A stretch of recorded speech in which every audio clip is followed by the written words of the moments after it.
Hi, welcome back. I am Anna. You're watching Hope in Bulgaria. Now, it might seem like it's been a really long time since I've uploaded a video. I have actually been uploading tons of videos. They just have all been filmed upright, and so they have been uploading as shorts. We have just been super busy, but I have written an update for you all. I'm just going to read it. So I do apologise that this is not going to have lots of visuals like usual, but it's going to have all of the information. Okay, where do we start? A praise report. During mission trip May, we opened Soup Kitchen 3. To break it down for you, Soup Kitchen 1 is where the food is prepared at the extension we are currently building above Bojda's house right in the centre of Nadezhda, and then distributed using Team Hope Youth, carrying food crates to many areas including the cul-de-sac, the alley and Long Street. Soup Kitchen 2 opened following the tragic death of 4 men, leaving 4 mothers widowed with more than 20 children between them. 3 of them live at Nadezhda dump, so we hired them alongside Zinka, Simi's wife. The food is cooked at the hub, another work in progress building situated down at the dump, and it feeds everybody living there, which leads us to the recent opening of Soup Kitchen 3. Maria had lived at Nadezhda dump her whole life. Now, with 4 children to raise and a husband behind bars, she was desperate to get out of Nadezhda and recently moved to Baraki. We first visited her at her home during mission trip March. Baraki is a small community of a few hundred people, quite different from Nadezhda, which has a population of 37,000. The whole community has no water, and the families living there are in the same poverty struggle as those living in Nadezhda. So we had a meeting with Maria during mission trip May, and it ended with us hiring her as head cook of Soup Kitchen 3, and we opened the following day. Sorry, my neighbours are playing in their pool. For this Soup Kitchen to fund itself, we need all of the children living there sponsored, and that's around 80, maybe 100. Please reach out for sponsorship information. So far, we have 10 sponsored, almost 200 in total with Nadezhda included. Ever since the school opened at the entrance of Nadezhda, we switched our focus, to provision. Our amazing teacher, Angel, who had worked with us for years holding lessons in our learning centre, the building where Soup Kitchen 1 happens, got himself a job at the school.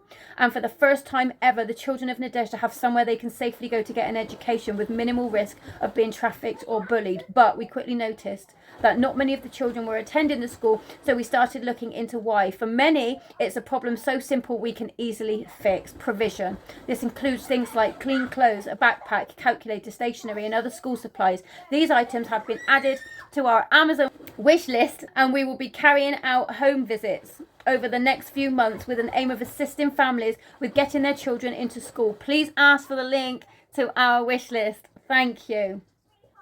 I'd like to add here, as a homeschool mum myself, that I do feel it very important for children being raised in Nadezhda to go to school. Many of the adults are illiterate, therefore not equipped to home educate. We really have been praying for an opening to help the adults too. But where on earth do we start with a community of people who have been hated, cast aside and treated like rats? No one will employ them. So I'm sure you can imagine our immense joy when we recently visited this school to inquire as to how many spaces they have for new students, and they ended up going above and beyond and offering us classes for between 20 and 50 of our adults, teaching them to read. This is huge, friends. Please pray that this actually happens and is successful, because it really will be life-changing. This could be the beginning of long-term change. Yes, it may take years, but we're in it for the long haul, totally committed to seeing it through. Having already been serving Nadezhda for 9 years now, we are excited about the changes currently taking place. Now, down to the difficult stuff. Due to a recent dip in general fund donations, we have had to stop all building projects, and we were currently working on 5. The hub and the learning centre, the first 2. The makeover at Gagina's house, which was urgent as she needed to pass a home inspection so that her 2 babies could come home. They are both now home. Then we quickly moved our attention to Atanaska's house, as the roof was leaking so heavily that it was not only water but rats that were flooding in. She was no longer able to sleep there with her 4 young children. But what started as a quick roof fix quickly turned into a total rebuild when the house started falling down during the renovation. And before we were even able to finish, Maria's ceiling started to collapse. So all 3 of these families have been blessed with what was urgently needed. However, the need here is endless. But apart from a little plastering at the hub, everything has been put on hold because the bank is currently empty. General fund, we're out. So if you feel led to sow financially, please use PayPal, ave.nadezhda@gmail.com, or contact me for bank details or the link to the GoFundMe. I'm just going to stop because since I wrote this, I need to include Dora, which is one of the teens living down at the block. Her sponsor reached out with a donation of £350 a few days ago. He saw the condition of her house and decided to send. And we have already started a renovation at her house, small. We are just insulating the walls at the moment. And when a family ran behind where Dora lives saw what we were doing, they just came running. Their ceiling is falling down, and I do have footage of that. We have said that we are unable to help because we really are financially struggling as a ministry right now. The cost of living is rising, and we haven't increased the cost of sponsorship, and so it's becoming more and more challenging for us to meet these costs. The other thing is that lots of people have been reaching out offering us items of provision, but we have to cover the cost of the shipment also. And so we really are working on a very tight budget at the moment.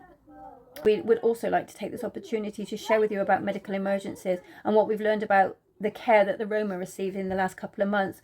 Little Bojdar went blind in one eye after an accident. Sergei broke both of his arms falling off of his bike. Mitko's wife needed a blood transfusion after having a complicated birth.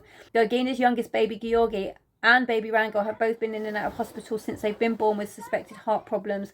Misho, one of the adults down at the dump, fell off a roof and damaged both legs whilst working, and your Danka has been rushed into hospital with stomach pain.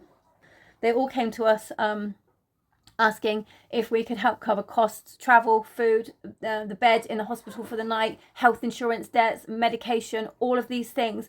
And if the money is in general fund, we gift it, of course, when something like this happens. Rangel's mum was turned away more than once when she rushed her baby to A&E, separating her from him for weeks at a time, which caused her milk supply to suffer. We were already aware that the treatment Roma families received is questionable, but during Mission Trip July, something new unfolded.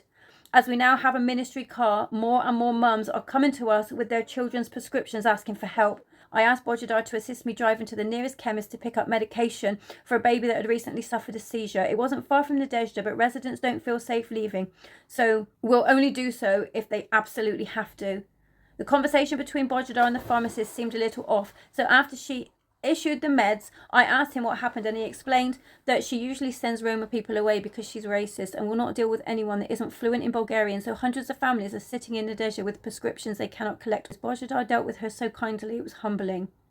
The more time we spend in Nadezhda connecting with the families, the more we learn about how dark the oppression is and how heavily people have been conditioned to not only fear but hate them. The gypsy stereotype needs to be broken. Accusations of being good for nothing and lazy have been hovering over them for way too long. You only have to watch one of our renovation update videos to see that simply isn't true. Please help us be the voice of these forgotten people by sharing our posts. We, myself and Natasha, are heading back out again on the 2nd of July, which is tomorrow. Please stay tuned. God bless you.